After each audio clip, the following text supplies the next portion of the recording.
Order for the Board of Commissioners for Douglas County, Nebraska for Tuesday, January 13th, 2026. Please note that a copy of the Open Meetings Act is located on the north wall of the Legislative Chamber alongside an automatic external defibrillator. Please stand for the pledge. Pledge allegiance to the flag of the United States of America and to the republic for which it stands, one nation under God, indivisible, with liberty and justice for all.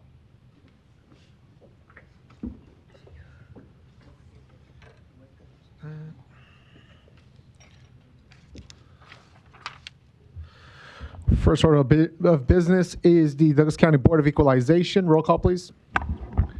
Commissioner Borgeson. Commissioner Kavanaugh is absent. Commissioner Fahey. Commissioner Friend. Commissioner Morgan. Commissioner Rogers. Mr. Chair. Here. First, we have items A and B. A being the approval of the minutes of the Board of Equalization meeting held Tuesday, January 6, 2026, and B being a call for a meeting and set Tuesday, January 27th, as date for hearing on certified assessment corrections reflecting the addition of omitted property to the tax rolls or increased value on property. Do I have a motion and a second? So moved. Motion by Morgan, second by Rogers. Please vote.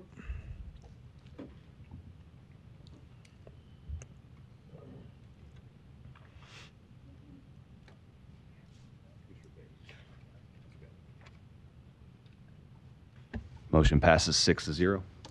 Thank you.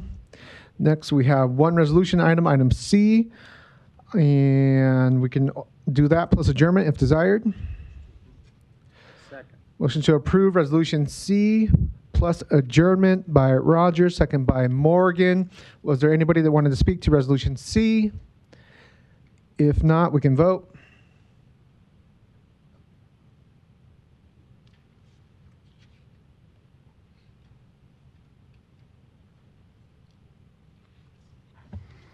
Motion passes 6-0. Thank you. That concludes equalization. We'll jump into Board of Commissioners. Roll call.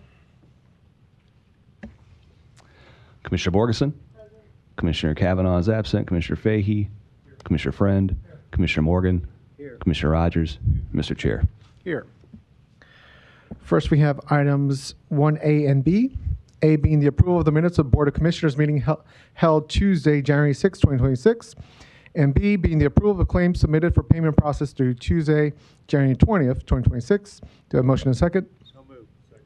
Motion by Morgan, second by Rogers. Please vote.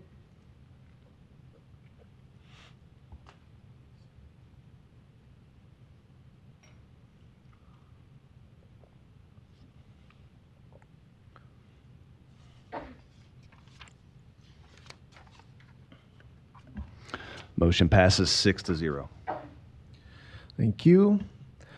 Next, we have our consent agenda, items A through D. Do I have a motion and a second for discussion? Second. Motion to approve by Rogers, second by Morgan. Are there any comments or questions on the consent agenda? Seeing none, we'll go ahead and vote.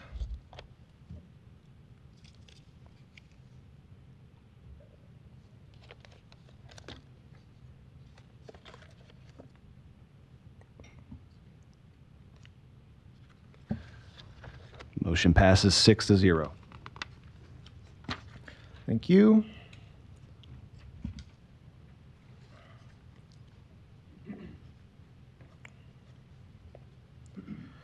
We'll go into new business where we have one resolution titled the resolution approving the 2020, should be 2026, that's a little typo there, Quint County legislative priorities.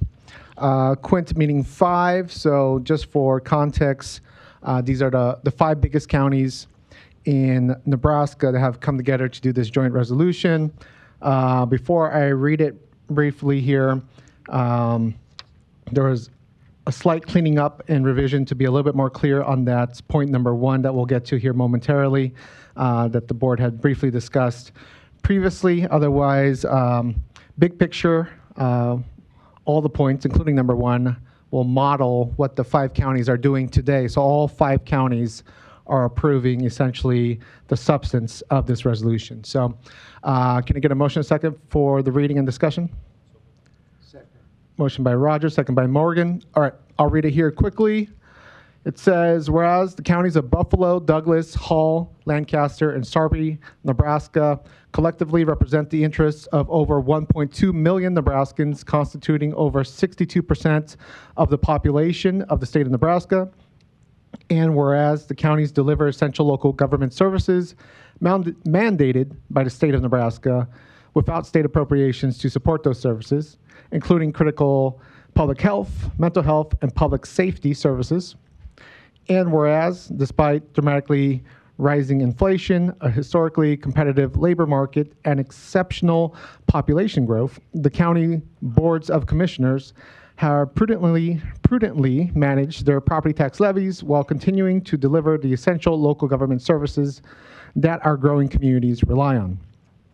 And whereas tax reform cannot be achieved at the expense of our county's ability to deliver essential local government services that keep Nebraskans healthy and safe. And whereas the counties, in addition to their individual interests and priorities in the Nebraska Legislature's 2026 regular session, have come together on behalf of their collective residents to adopt common legislative priorities. Now, therefore, be it resolved by this Board of County Commissioners, Douglas County, Nebraska, alongside our commissioner colleagues of the counties of Buffalo, Hall, Lancaster, and Sarpy, Nebraska, that the county boards have hereby support the legislature and the governor's efforts to promote the state's health, security, and prosperity by addressing the following pressing issues that are of critical importance to the counties. Number 1, property tax relief.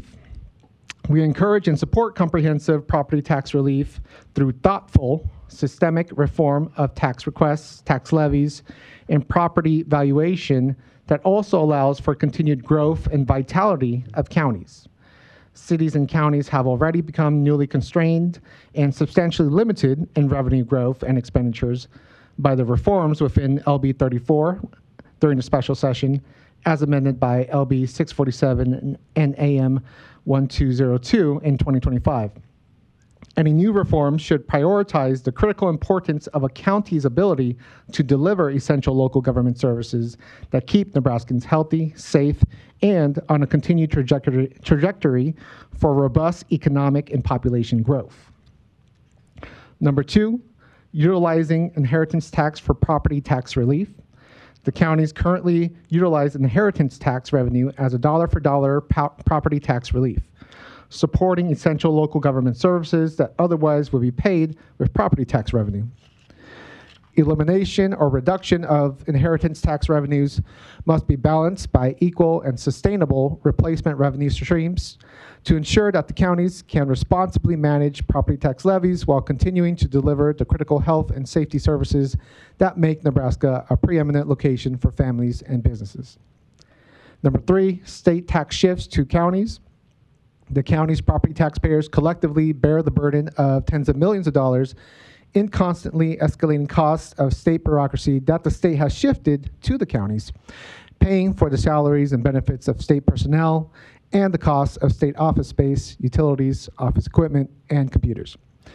These veiled state property tax levies serve only to conceal the true cost of state government and represent the hidden barrier to real and lasting relief to the county's taxpayers.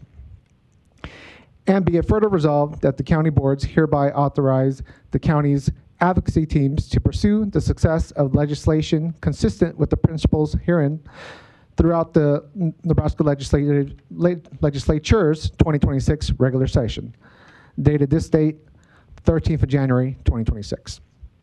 With that, there's a motion and a second for the resolution, and we'll go to discussion with Commissioner Kavanaugh.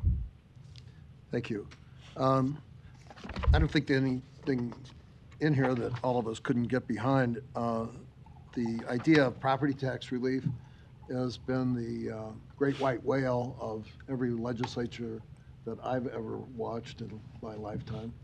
And, you know, sometimes they take 2 steps forward, sometimes they take a step back. I think, you know, the idea of property tax relief is one that we all support. And if we can get that out of this legislature, so much the better. The idea of what we do and the importance of that to the people, I think, can't be overstated. The county is an integral part of health, human services, transportation, economic development, criminal justice, you name it, we do it. And how we do that best and pay for it is always a question that we all struggle with. The sentiments in this resolution, I think, are pretty accurate in terms of what we would like to see. Whether or not we all get what we'd like is always a question. But I don't see anything in here that we wouldn't support. The devil is in the details. We're going to get bills here pretty quick, and we'll have to come back to that. But as far as a first step down that process, which goes on for months now, this is a good one, and I support it. Very good. Thank you, Commissioner. Other comments or questions from board or public? Go ahead, Larry. Go ahead.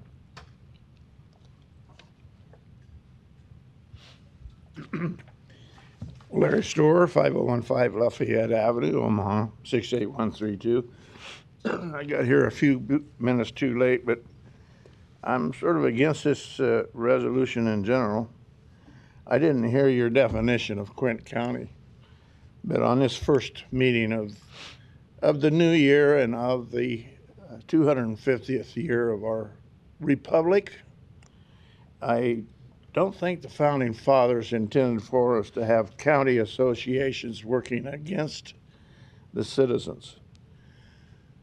And then briefly, to answer Mr. Kavanaugh, the best way to provide property relief is to stop the spending on unnecessary programs and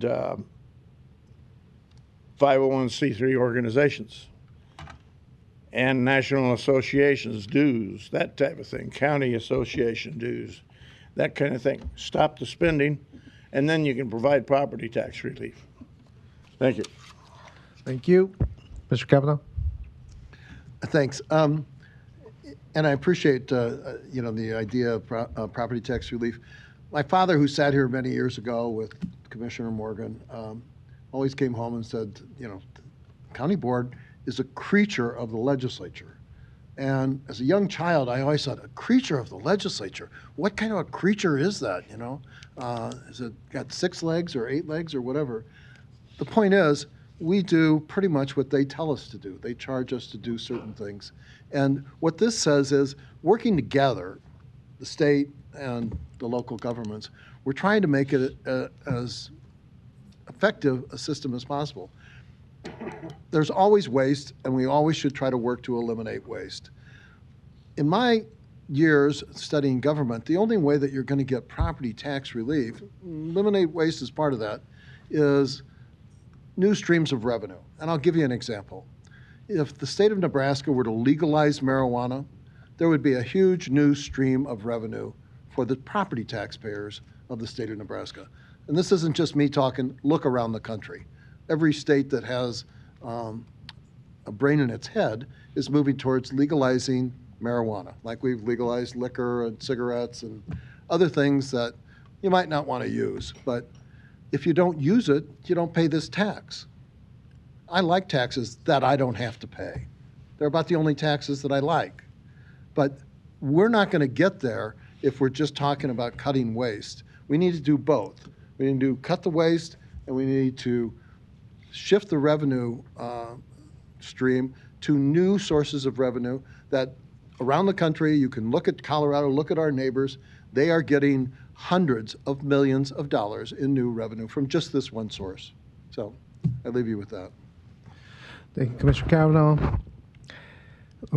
Just as a brief 2 cents, you know, many in Lincoln forget that, you know, the county doesn't get sales tax, for example, and is heavily reliant on property taxes. And so our revenue streams are very limited to property tax and a sliver of inheritance tax. So it is difficult to rely so heavily just on that one big basket of property taxes. We'd love to have more diverse revenue streams, definitely, that's for sure. We are also 13% of the actual property tax bill. So for everything that the county does across 22 departments and offices and 2,500 employees, we're just 13% of the tax bill. So we try to do the best we can with the revenues we do have in place, and we are hoping that we can continue to grow Douglas County, the economy, our services to the public and public spaces, et cetera.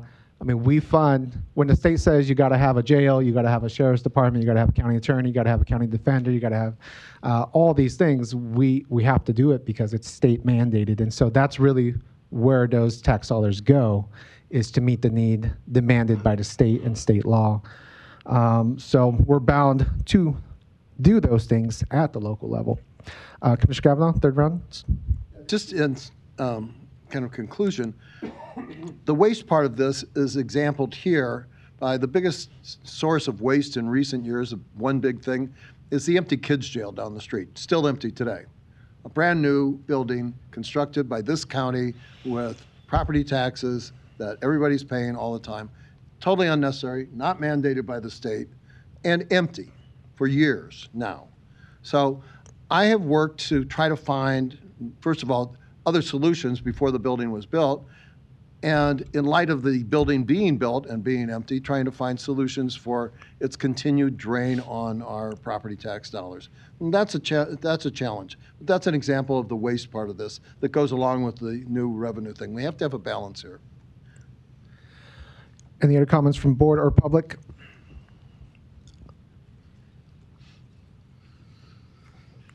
Luis Jimenez, 2709 Dewey Avenue. Good morning, commissioners. Morning.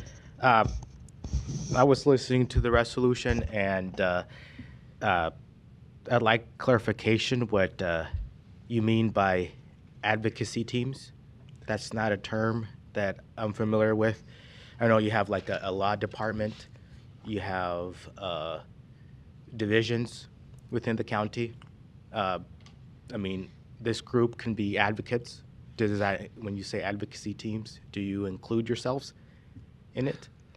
And then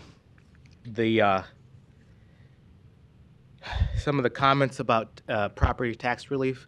You know, I don't own property, but I do pay rent, so I'm paying for property taxes and my landlord's profits. And I don't. The only benefit I get with that is that I can go home and go to sleep, and that's just fine with me. I was going to make the point about having new revenue streams replace the property tax revenue or receipts, and the legislature and the governor need to have the what do you call it, like the desire to provide those new revenue streams. And there's ways. I don't know if marijuana is the best example, but the user tax, I think that's a good example. The county assessing an increased sales tax, like a 0.25% or 0.5% in the sales tax. I think that's a good source of revenue. But and I had a third point. I think that's it. All right, thank you. Thank you. And just to answer your question, Luis, I think a more generic term of advocacy teams was used because the slightly smaller counties in the Big Five, Buffalo County and Hall County, they don't have lobbyists, so it'd be more of their staff and board members probably working on the advocacy efforts, so to speak, whereas the larger counties like Sarpy, Lancaster, and Douglas do have a lobbyist combined with our own staff and board members working on these affairs. So just to kind of cover all the counties and their different setups.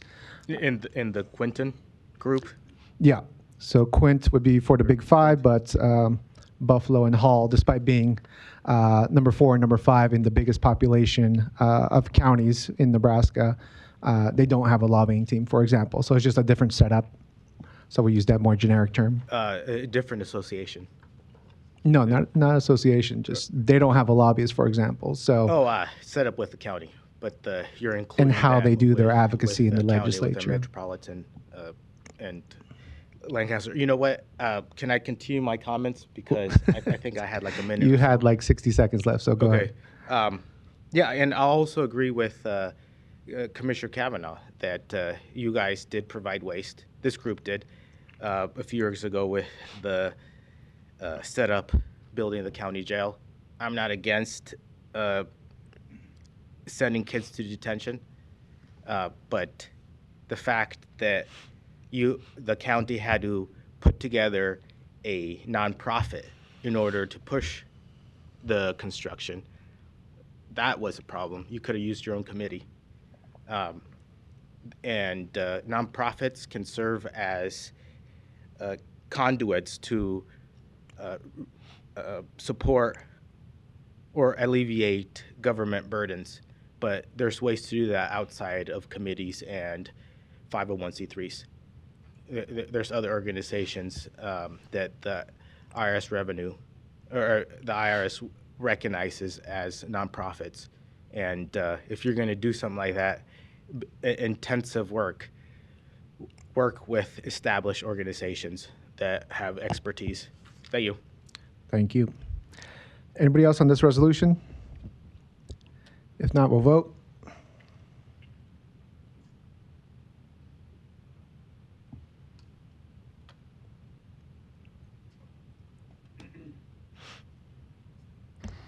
Motion passes 7-0. Thank you. We're going to go to our recognitions and proclamations, section 5. The first two are for county employees that are retiring. We first want to acknowledge and uplift Gregory Blackmon, who worked for the Douglas County Community Mental Health Center for 8 years. And Gregory, I don't believe, is here today. We also want to recognize county employee Philip Rooney, who worked for the Douglas County Health Department for 18 years, and thank them both for their service to Douglas County and its citizens. So I don't think Philip is here either today, so I'll take a motion for both. So moved. Motion by Morgan, second by Rogers. And go ahead, Mr. Clerk. Dan Esch, Douglas County Clerk. I've had a lot of experience over the years with Phil Rooney.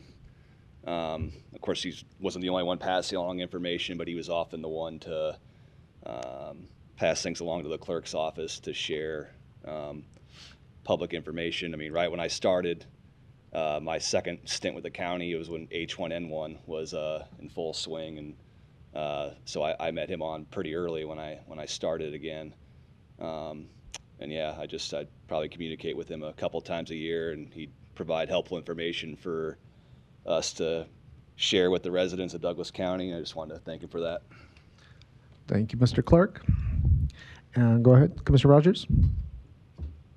Thank you, Mr. Chair. I want to add that to what the clerk said.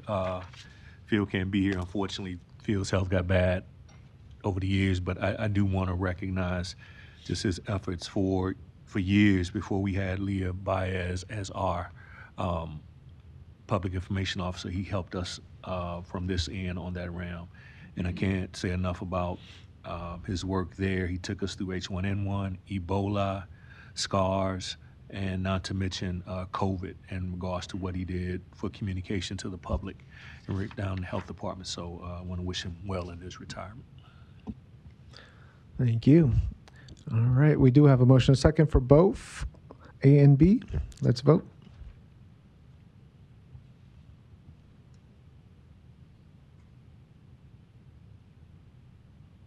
Motion passes 7-0. Thank you.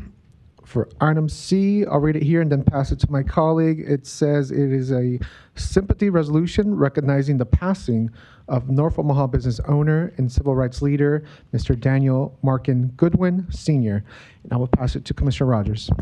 Thank you, Mr. Chair. I'll read the resolution and make some comments after that. Says, whereas it was with great sadness that the Douglas County Board of Commissioners learned of the death of the longtime North Omaha barber, business owner, and civil rights leader, Mr. Daniel Markin Goodwin Sr., who passed away on January 4th at the age of 93. And whereas Mr. Goodwin was born on January 13, 1932, to the parents, the Reverend Joseph and Martha Goodwin, and whereas Mr. Goodwin is survived by his wife of 70 years, Andrea Goodwin, and his children, Daphne Goodwin, Maurice Goodwin, Dr. Melanie Newson, and Daniel M. Goodwin Jr., along with numerous nieces, nephews, grandchildren, and great-grandchildren. And whereas most notable, Mr. Goodwin and his wife started Goodwin Spencer's Street Barbershop in 1955, located at 3116 North 24th Street, a mainstay in North Omaha for nearly 65 years and one of the longest operating barbershops in Nebraska. And whereas Mr. Goodwin was a prominent advocate for equality for African Americans during the 50s and 60s, attending the March on Washington for Jobs and Freedom in 1963, and hosting Mr. Malcolm X as a member of the Citizens Coordinating Committee for Civil Liberties in 1964, and whereas he will be remembered dearly for his love for the Omaha community, his commitment to his family, and his generosity, now therefore be resolved by this board of County Commissioners of Douglas County that this board hereby commemorate the life, contributions, and legacy of Mr. Daniel Markin Goodwin Sr., and hereby formally extend the board's sincerest sympathy to his family, friends, and community. And I would move for approval. Motion by Rogers, second by Borgeson. And I'll just note too, there's been a lot of articles noting just what that barbershop meant. It's more now in symbolic a commemoration. No one's cutting out of it, but it's one of the two places that, as long as I've been here, people have kind of labeled as Black City Hall. The other one was the old Fair Deal Cafe. And so words probably can't express what Mr. Goodwin's contribution was. He ran for city council, school board a couple of times, probably setting the pace for people like me to be here in this seat. And so with that, I know it's kind of things that come full circle with his attempt at city council and now having his daughter-in-law be a member of the city council sitting in that same district. So with that, I want to add my sympathies to the family and condolences. Thank you, Commissioner Rogers, for bringing that to the board. We join you in expressing our sympathies to the family. Go ahead, Mr. Clerk. Dan Ash, Douglas County Clerk. So one thing, it's funny, how I first learned of Dan Goodwin Sr. was through weightlifting. My brother Bill owned his own gym for several years, and there were various lifting styles of people who did various lifting styles come through competitively. But the power lifters, I had heard them mention his name before. And so that's originally how I heard of him, but I didn't know much about him other than just hearing his name. And then as I started working for the county, to hear this totally different side of him. And so in 2019, they renamed like part of, wasn't 24th, but what's the, anyway, right by the barber shop, I think they renamed like a section of that street after him. And I went to it, and I didn't get a chance to talk to him, but I saw his son. And so I told his son this. I'm like, hey, when I first knew of him, it was all because of weightlifting stories. And he's like, oh, yeah, Dad never started competitively lifting until he was 68. And I was like, excuse me? And I just assumed this was something he had done, I think he lifted weights, but I just assumed he was competitively lifting like all of his life. And the guy won like 15 or 16 titles in his division in his late 60s and 70s. And so in addition to just the stuff that Commissioner Rogers pointed out, just inspirational guy in terms of it's never too late to get into something. So I just wanted to recognize him for that as well. Mm-hmm. Thank you, Mr. Clerk. All right, with that, we do have a motion and a second. We'll vote.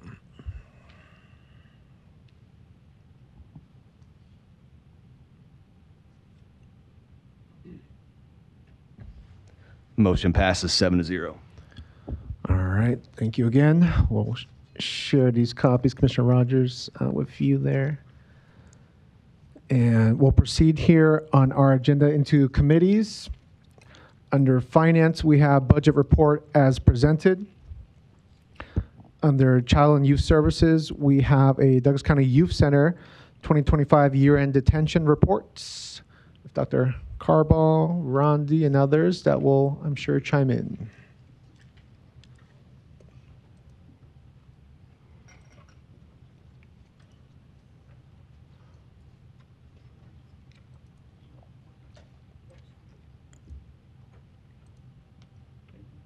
All right, just your arrows.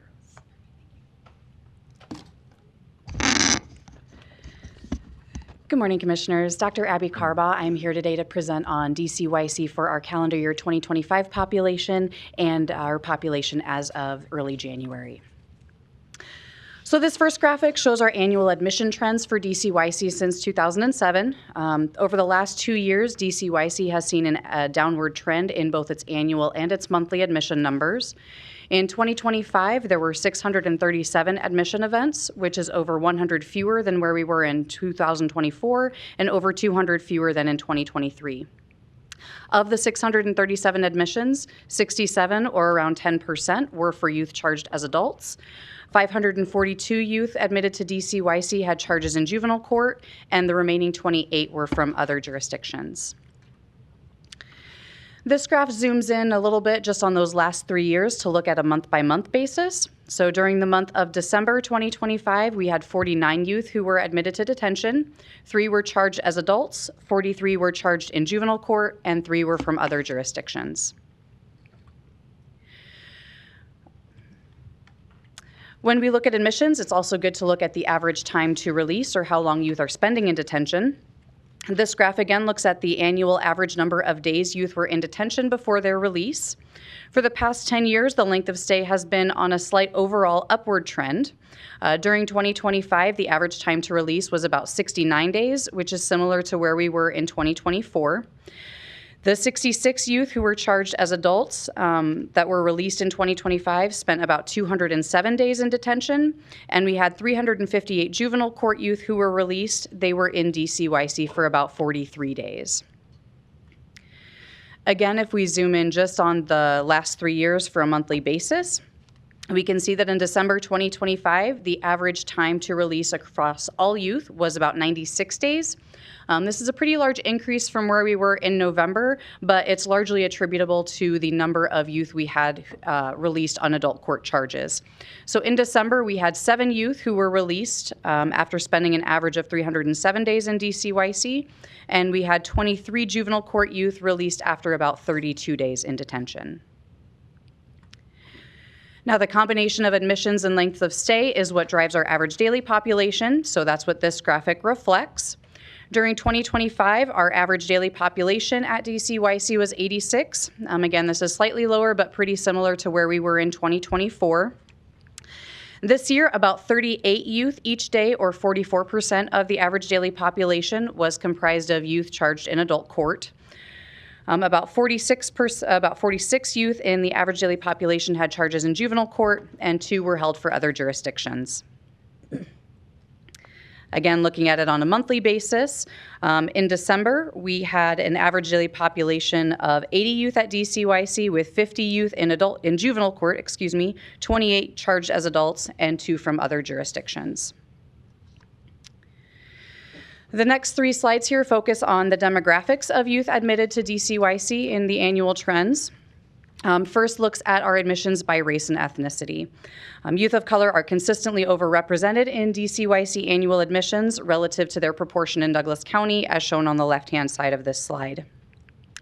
During 2025, the racial and ethnic distribution of youth in DCYC remained relatively unchanged from previous years.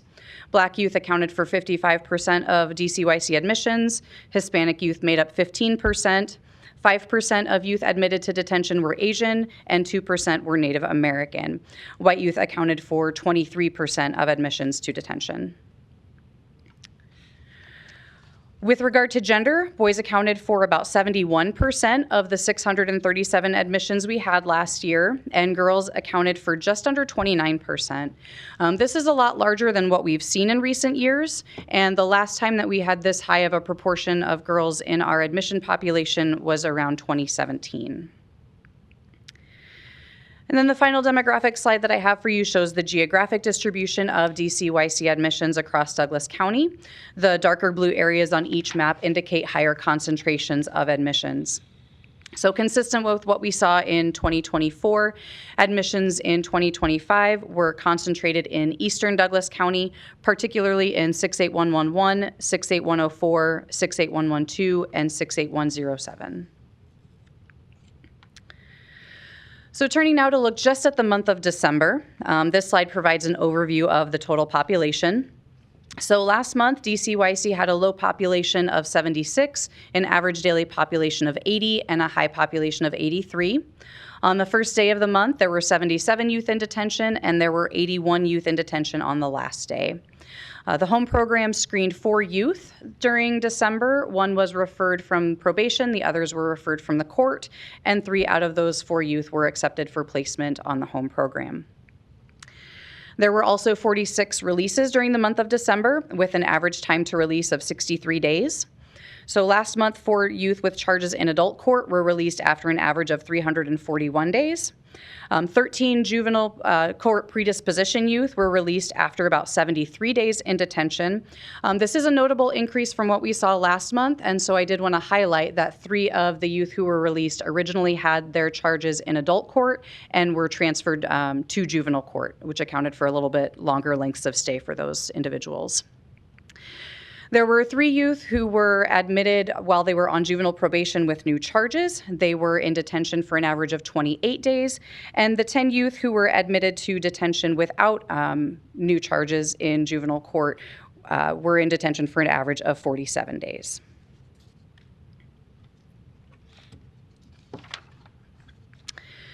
With regard to admissions, there were 49 youth who entered DCYC in December of 2025. 3 were admitted with charges in adult courts, 3 were from other jurisdictions, and 43 had charges in juvenile court. Of those 43 juvenile court youth, 21 were on a predisposition status, 9 received new charges while on probation, and 13 were on probation for reasons other than a new law violation. Those 13 youth without new charges represented 26% of DCYC admissions for the month of December. When we focus just on the 46 Douglas County youth, 8 were admitted on weapons-related offenses. 7 of these were felonies, 1 was a misdemeanor, and I also want to highlight that 2 of these youth also had charges of homicide. 14 other youth were admitted for non-weapon-related felonies, 10 were admitted for non-weapon-related misdemeanors, and 14 were admitted for reasons other than a new offense. Focusing just on the 8 youth with weapons-related charges, 2 were charged in adult court, 5 were admitted on a predisposition status in juvenile court, and 5 picked up new charges while they were on juvenile probation. 4 offenses involved the use of a firearm, 1 involved the use of another type of weapon, and 3 were related to firearm possession. 7 of the 8 weapons-related offenses were felony level. 4 involved the use of a firearm, and underlying offenses or additional charges included assault, firearm possession, terroristic threats, and the homicide as previously mentioned. The 2 youth with felony firearm possession charges also had charges of possessing other weapons. And then the youth who used another type of weapon in the commission of a felony was also charged with homicide. The last youth who had a misdemeanor firearm possession-related offense was also charged with obstructing an officer. With regard to the 14 youth who had other types of felonies, 1 was charged in adult court and 13 were admitted in juvenile court. The types of felonies committed by these youth included theft, drug possession, terroristic threats, robbery, attempt of a Class 2 felony, assault, burglary, and criminal impersonation. We had 10 youth admitted for non-weapons-related misdemeanors. All 10 of these youth were in juvenile court. Their misdemeanors included assault, obstruction of an officer, theft, criminal impersonation, and false reporting. And then finally, 29% or 14 of the December 2025 admissions were youth who entered detention for reasons other than a new law violation. And all of these youth were in juvenile court. One was on a predisposition status, and the other 13 were all on juvenile probation. 6 were admitted for unlawful absences. 4 were ordered detained by the court. 2 had lost their placements, and the last 2 had violations of probation. 8 of these youth had underlying felony-related offenses, including assault, burglary, theft, and terroristic threats. And the other 6 had underlying misdemeanor offenses, including assault, disorderly conduct, terroristic threats, and unlawful occupancy. This slide shows our population as of last Friday, January 9th. On that day, we had 77 youth in DCYC. 2 were from other jurisdictions, 23 were charged as adults, and 52 were charged in juvenile court. 37 of the juvenile court youth were on probation at the time they were admitted to DCYC, and 24 were on probation without new charges. With regard to the demographics, 91% were youth of color, 83% were male, and 16%, or 12 of the youth in detention, were state wards. This slide shows how long the Douglas County youth have been in detention as of last Friday. So for the 75 youth in detention on that day, the average length of stay was 143 days, with 12 youth having been in detention for 1 year or longer, and an additional 7 having been at DCYC for longer than 6 months.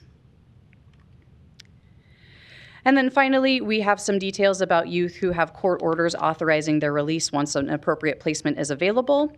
So as of yesterday, January 12th, there were 11 youth waiting to be released, 3 of whom were state wards. The average amount of time these youth have been waiting is 32 days, though the average or the days range from 4 to 59 days at the time that these cases were reviewed. With regard to the types of placements that are pending, 7 of the 11 youth were approved for shelter bed placements if those become available. You can see there are many youth who have multiple types of placements approved, and it will just be whichever one is available first. 2 were approved just for group home, and 2 are waiting for placement at the PRTF or the psychiatric residential treatment facility level of care. These youth also have a mixture of underlying felony and misdemeanor related offenses. The felony offenses include burglary, firearm possession, and sexual assault, while the misdemeanors include assault, disorderly conduct, resisting arrest, and theft. I'd be happy to take any questions you have at this time. Thank you, Dr. Carball. Appreciate the report. We'll go into discussion. We'll start with Commissioner Cavanaugh. Morning. Good morning. Thanks for this. Do we have any idea how many children came through the doors, were admitted in calendar year 2025 to the Douglas County Youth Center? Can you tell us that? The count of admissions for December was 49. The total number of children who were admitted to the Douglas County Youth Center in 2025. It was 521. 500 in the whole year? Correct. On that average daily population thing, what's the average daily population today? So the population yesterday was 77. 77. Yeah. So do you have the population for today? Roundy, maybe you could help us here. 77 today as well. Okay. And the average daily population for calendar year 2025? Was, I believe, 83. I'm sorry? 83. 80, excuse me. 80. 82. Thank you. 80. Yeah. The reason I ask is, and this is more style than anything else, some of the graphics, they'll give you like a line graph to a kind of approximate number at the end or a range of numbers at the end. And this particularly will come up in a second on the ethnic background thing. It'd be great if you just said at the front of the page, 82. Or if you said at the front of the page on the minority majority in there, 92, whatever. It's difficult sometimes to get that exact number from these graphs because they don't say 92. They just give you follow to the end of the line. Do you know what I'm saying? Absolutely. So for instance, on the race one, which I believe is page 8, you have at the right side the population of Douglas County by race, and you give us percentages. But you don't have the population of Douglas County Youth Center by race. You have to go over there and parse out these lines. You see what I'm saying? So there is a table down below that has the percentages. I understand, but if you're going to do same, this is the population of the county. Right next to it should be the population of the youth center, which shows an enormous disparity, does it not? Understood, yes. And that's consistent, along with the population of the youth center itself, which is pretty consistent over the years in recent times, despite the fact that we just built a kids' jail down the street that has a capacity, I believe, of, do you know the capacity of that? 64. 61. 64? Really? Well, that's up. I don't know how that has risen, but it was originally designed, I believe, for 54. That's the operational capacity.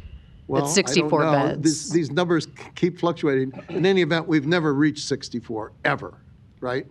There's never been a population of the Douglas County Youth Center in the last year under 70-something. Correct. And back before that, even higher. So we're not getting anywhere close to a usable number for the kids' jail, which we've spent millions of dollars on, and which is empty.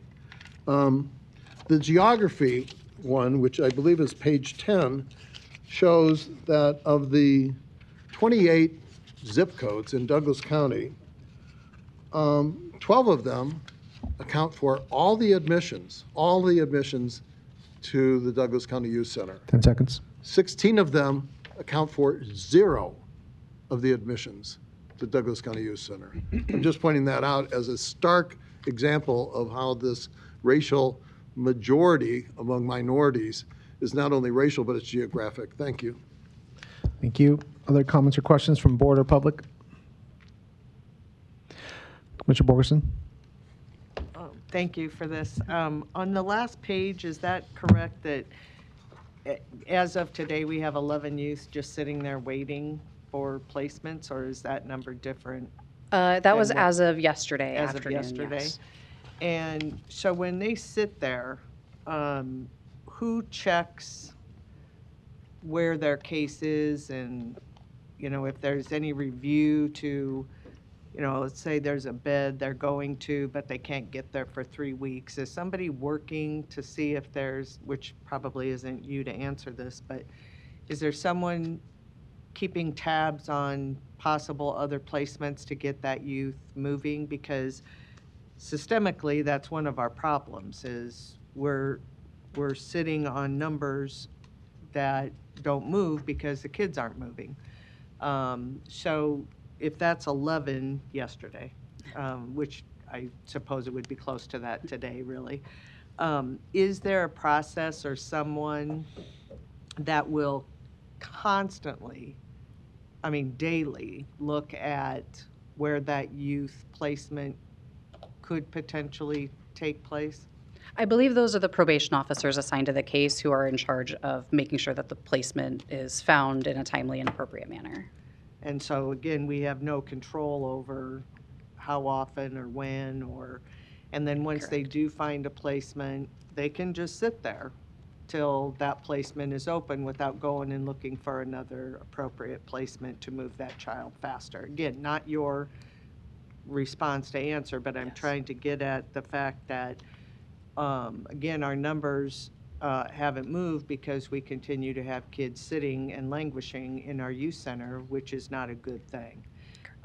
Which again, we as a county don't have control over that youth moving on, which again is in the best interest of that youth and their family. So that's what I wanted to point out. But again, thank you for the report and the work that you do for Douglas County. Thank you. Just a quick, simple question, building off of some of the content that Commissioner Borgerson was talking about. In the youth waiting, we see that some have been authorized for shelter, some have been authorized for group home. How do we can you distinguish between the two? What is the difference between a shelter and a group home per our categorization? Yeah, so a shelter would be a very short-term, immediate placement for a youth. I believe it's intended to be less than a week. It's just to kind of get the youth stabilized, get them out of the home environment until support services can be put into place. A group home would be a longer-term placement where the youth is in a congregate environment with other youth and there's a structured programming. And for likely longer, slightly long term. Correct. Okay. Yes. Very good. And so I agree with what Commissioner Borgeson was saying in regards to, if they've been authorized to no longer be detained and be placed somewhere else that will be better for them, that's what we want. That's exactly what we want, right? For them to be at that better placement that is no longer detention. There's probably multiple issues leading towards that waiting. I think one of them is clearly lack of immediate placement at a group home or at a shelter, whether that's lack of capacity in the community at different agency partners. I'm not sure, because we do work with these partners in the community. The majority of them, if not all of them, are private nonprofits, right? And so, or private entities, and they do have some say sometimes on whether they actually choose to receive a youth as well that we're trying to place, we as the system overall, are trying to place in their setting, which sometimes is also an issue that's, because of a youth's maybe charges, sometimes the agencies don't even want to take the youth, which is an issue. So capacity in the community, I think, is something collectively we all need to continue to try to address so that we do have more placements out there that can handle all levels of youth and get them out of detention as soon as they've been authorized to leave detention. With that, I'll ask Commissioner Borgeson. Thank you. And this may be more of a Rondi question than for you, Abby. So can a youth be reevaluated? And again, I understand it's probation, but say they're just sitting there, which I understand we're providing. We actually have some providers in our audience today working with our youth.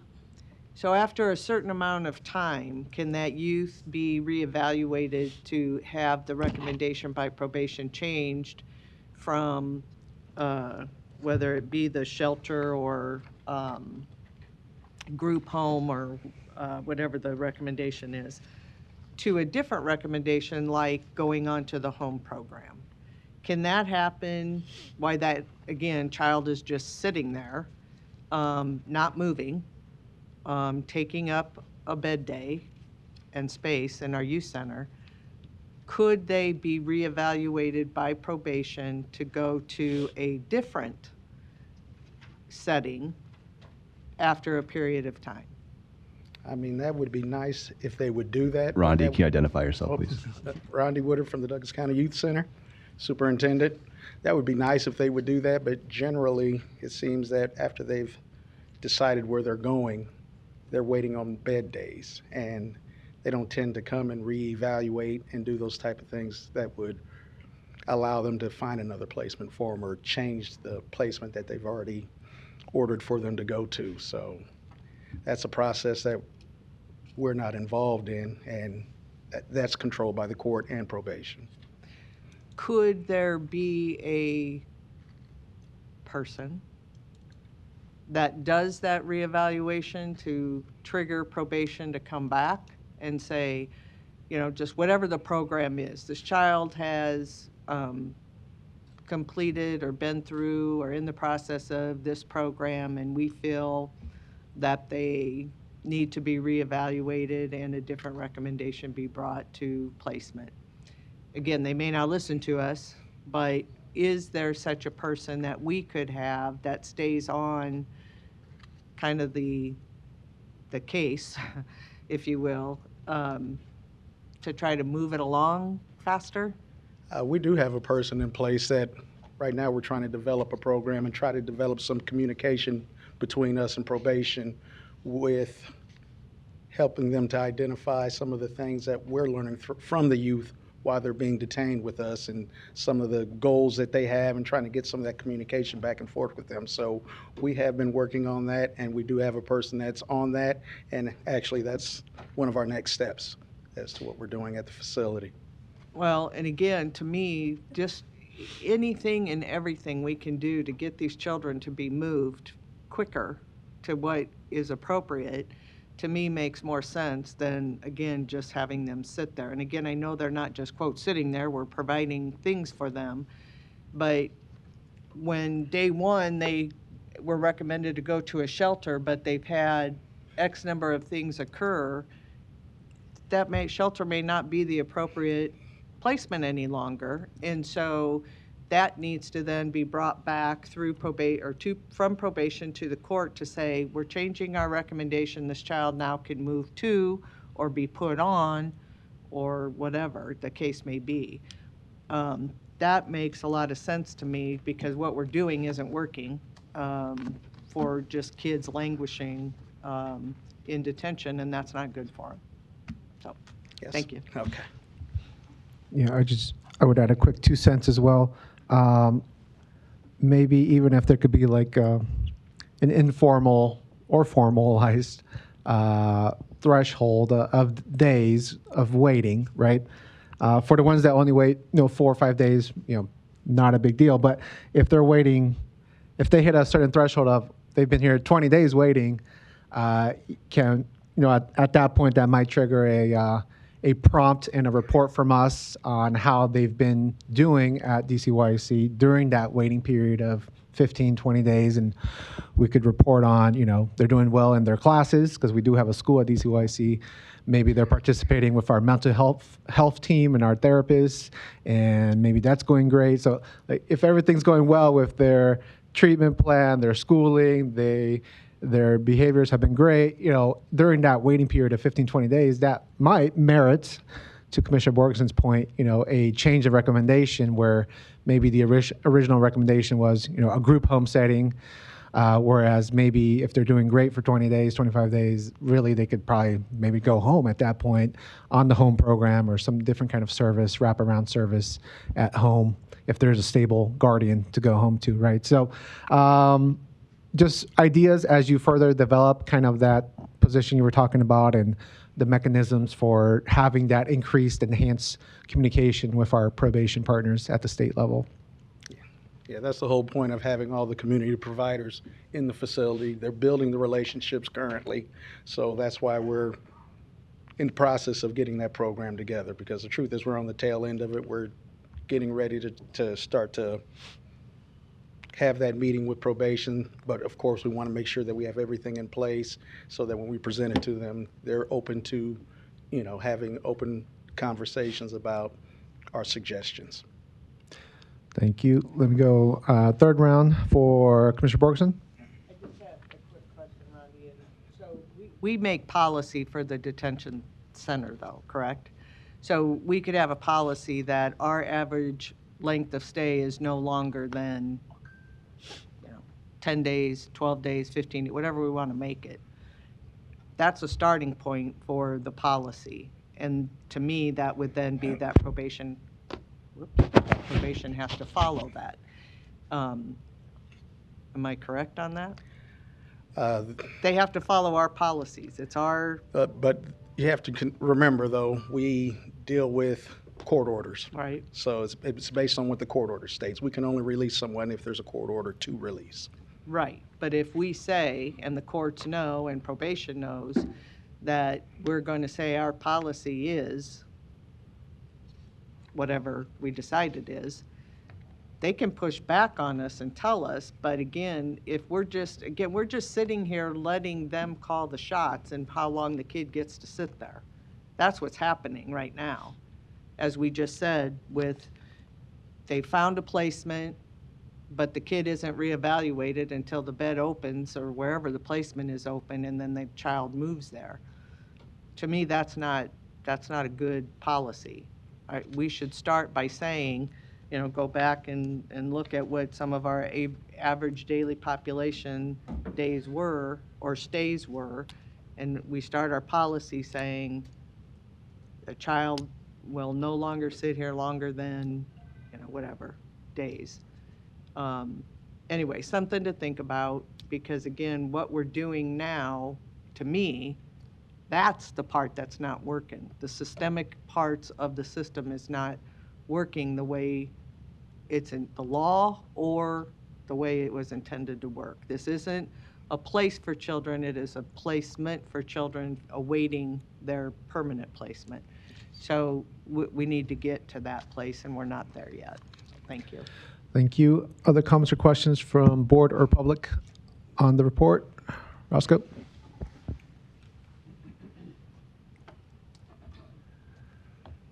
Good morning. Roscoe Wallace, CEO of Viable Healing, 920 34th Street, Sioux City, Iowa.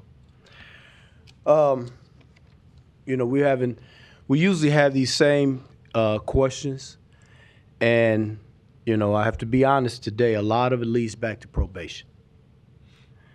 I've been working with these kids, doing family support with probation, family partner, which is kind of gang intervention.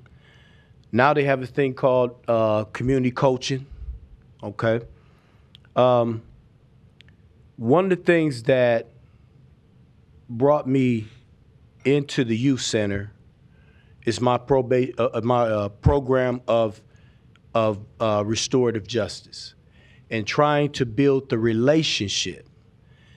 Our organization, when we go into DCYC, we have preachers go in there, we have motivators, we have teachers. We go in to hear from the kids. And that's been so successful. Abby's getting a lot of the data right down that we're collecting. These kids are feeling like they have a voice now to be able to talk to us adults. So my staff don't go in telling these kids anything. We share and we encourage them to share. What has happened in that relationship, we've decreased a lot of violence. We, after being in almost a year, we had a new influx of kids coming around. Those kids were kind of used to the old DCYC way. But we built up enough foundation to where those kids that's been through the program and built up the empathy, understanding the impact, accepting accountability for what they've done, they're starting to stand up and say, hey, this is what we're doing now. So in the course of that, we're recording, which Rondi and them already, they've been recording, but we're doing it as an agency. The kids that are maintaining fours. A 4 in the unit is the best number associated with behavior. You go in some units, nothing but 4s. We've seen and we've turned units around. I'm saying all that because I'm leading to something here. As we built those relationships with the kids and the organizations that's coming in now, some of the newer organizations that's building it, adopt a unit, different things like that, the visiting has went up. We're bringing the community in. The issue is, and the kids know it, the kids are asking for these relationships now. I want to work with him. I want to work with Mr. Roscoe. I want to work with Miss Tamika. They're asking. They're asking for these relationships in the courtroom. I have a staff that goes into court with all of these kids. The judges see them all the time.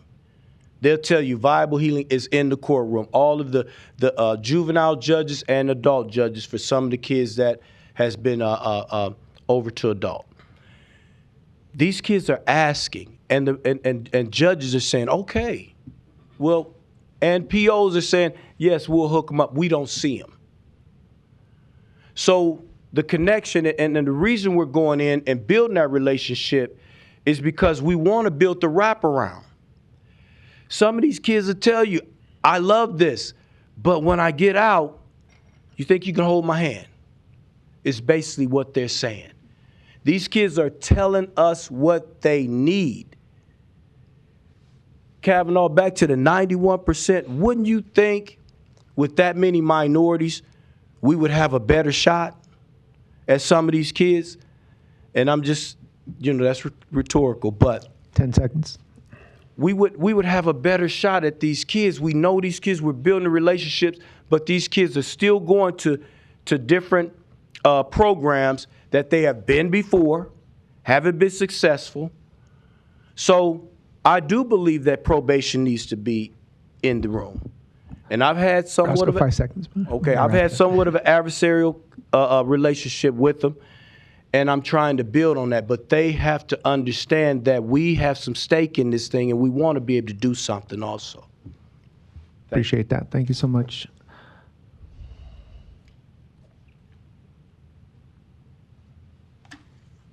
Good morning. Morning. My name is Terry Crawford. I am defense counsel for a lot of these kids. I'm also the vice president of the NAACP that addresses 2221 North 24th Street. So I was here before, and I still don't feel like my question has been answered. I have several, and I'll try to be very timely. So my question that I asked before when I was here is, how do we capture a particular population that are either non-English speaking, immigrants, or if there are some competency issues? That's the demographic that I work with just about every single day in the juvenile justice system, and some of those that go into the court system for adults. So I guess I would like to know how we, number one, as a community, address this upstream before they get to the youth center. And then once they get to the youth center, how are we addressing the mental health issues, the competency issues? And here's really why I asked. I had a young person who I believe had a competency issue, not intellectually, but because of where he is developmentally, understanding the system. So I requested a competency evaluation. That competency evaluation was ordered in July, and he was not seen until October at LRC. So he sat at his quote-unquote temporary placement, is how I'd like to look at it, right? Until there was some type of assessment to make a determination as to whether or not he's competent enough to assist in his own defense. We have many young people that come into the youth center that fall into this category. We're not necessarily addressing it in the best way, but I know that they come into the youth center. So I guess my first question is, how do we, number one, address it upstream as a community at large, and then how do we do that through this body, and then also once they arrive at the youth center? My other question is kind of related to that, is these large numbers of majority minority is alarming to me, but not surprising. We know why this happens. We know about the school to prison pipeline. We know about the excessive discipline in the schools as it relates to a particular demographic. And we know how they get into the system. There's no secret about that.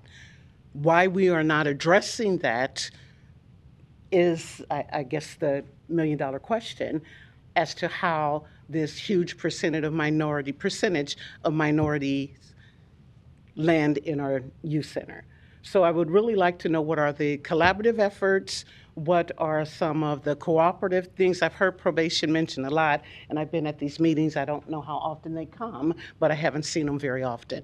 I'd love to be able to have those conversations, because there is a way to bring those numbers down, and they've done it in other cities. So we have a blueprint to follow. We seem to be struggling with that in Omaha. Those are all my comments. Thank you. I'll follow up with you, ma'am, on a few thoughts I had, but probably longer than the 60 seconds we had. So we'll follow up and talk some more. Hey, good morning. Come on up. Good morning. My name is Tamika Meese. I am the Executive Director of North Omaha Community Partnership, located at 2406 Fowler Avenue. NOCP is a service provider for probation. We don't get very many referrals through probation. And we are also a partner that goes into DCYC to work with the youth. And right now we are assigned Unit 9, which is the highest risk youth in the detention center. And essentially we're boots on the ground. We're in there, we're developing relationships, coming in there. We do go every other week and visit with the youth. I have 4 to 5 staff members whose titles are family support specialist and community youth coach that goes in and they work with the youth, and then they also work with the families. And what we are finding is once they get to the point where they're being released, there's no supportive services available right away. So I have one youth right now who is 17. He'll be 18 next month. He is in court right now. He was released after doing 13 months at YRTC in Kearney. He was released on October 29th and then rearrested on October 31st because he was in a stolen vehicle. When speaking with this young man, he explained to me that when he came home, he immediately felt his back was against the wall. He came home with no utilities, no food. And he said, Miss Tamika, I just went and did what I knew how to do to survive. No supportive services in place. And he had juvenile court yesterday where they're not willing to drop his violation of the probation, and he's in adult court today. And the county attorney's office has already stated if he gets a slap on the wrist for being in a stolen vehicle in adult court, we're going to propose to send him to YRTC in Lincoln. Either way it goes, he has to be released back into society. He wants to change. He has 8 more credits until he graduates. He has goals, he has ambitions. We have been talking about this since we've been working with him in November. He just needs a chance. His family needs a chance. And so the type of services that we provide at NOCP with our Blueprint program is that we work with the youth in building them up, educational-wise, providing them with a mentor, helping them obtain, any goals that they have with continuing education, trades, or certifications. And we work with their family to either stabilize that home or to maintain stabilization through our wraparound services. We partner with Charles Drew for behavioral and mental health and therapy services. All of this is needed. We have to address this holistically. And so what I'm finding with probation, respectfully, is that they are not using the new providers. And I get this all the time. We don't know you. We don't know who you are. So they use who they're used to using for all of the services and the programs, and we wonder why these youth are sitting here waiting. They're waiting because the new resources are not being tapped into. They are waiting because you have larger entities that have insurance barriers, and they say this child does not fit our program. They are a high risk. And this could be a child that has not committed a violent act. They were just out stealing cars. And so what are we going to do with these youth?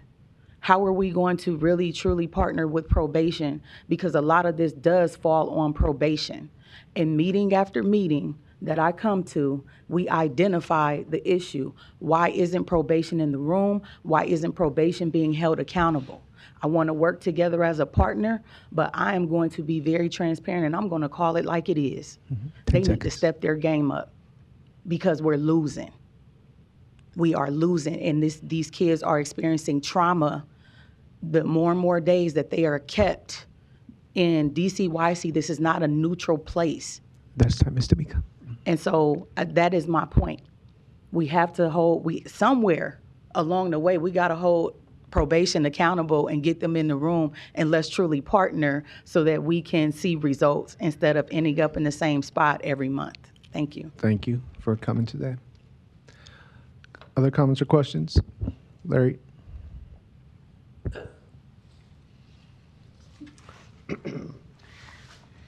Larry Store, 5015 Lafayette Avenue, Omaha, 68132. I'm here today basically to reset our county board to the people's business. This is where citizens are supposed to be able to come to address their government. Now, you can break the rules as president because you make the rules, but you're breaking the rule again today. This was a report. Define report for me, because these were all presentations, not reports, not citizen comments. They were not limited to 3 minutes. They were not interrupted like I get to be, and they were not kicked out for being out of order. Why do you let them do presentations during an item on the agenda that's for a report? Why do you not interrupt them when they go over 3 minutes? It's 4 minutes. Everybody gets 4 minutes. Reset the rules to work for the citizen that is supposed to be able to be down here to tell you about those things and to challenge you on that. This is our building, not yours, Roger. Thank you. They're citizens as well, and this is also their building. So, thank you. Other comments or questions on the reports? Pastor, you good? All right. If not, again, Director Ron Woodard and Dr. Carball, we thank you for the reports, and we're going to move forward on our agenda here. Under HR Committee, we had weekly personnel report from Civil Service as presented. We do have a need for executive session today for the purposes of litigation, legal advice, and contract negotiations. Was anything added? Oh, Teresa and Patrick? I don't think so. For those three purposes, do I have a motion and a second? Motion by Morgan, second by Rogers. Please vote on that.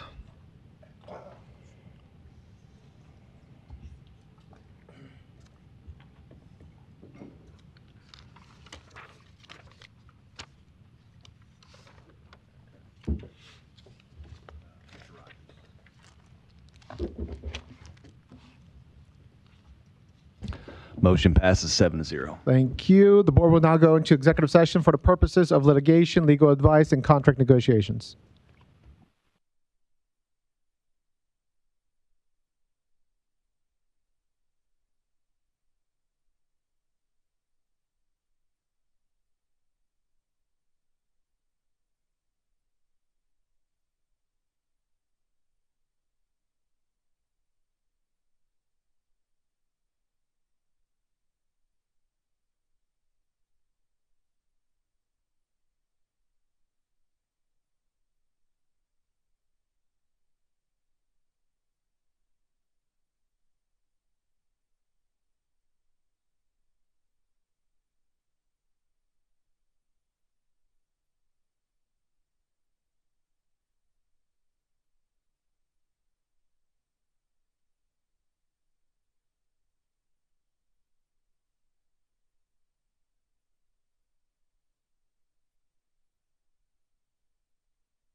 Motion to reconvene and adjourn by Commissioner Borgeson, second by Commissioner Morgan. Motion passes 6-0. Commissioner Rogers was absent. We're adjourned at 11 a.m.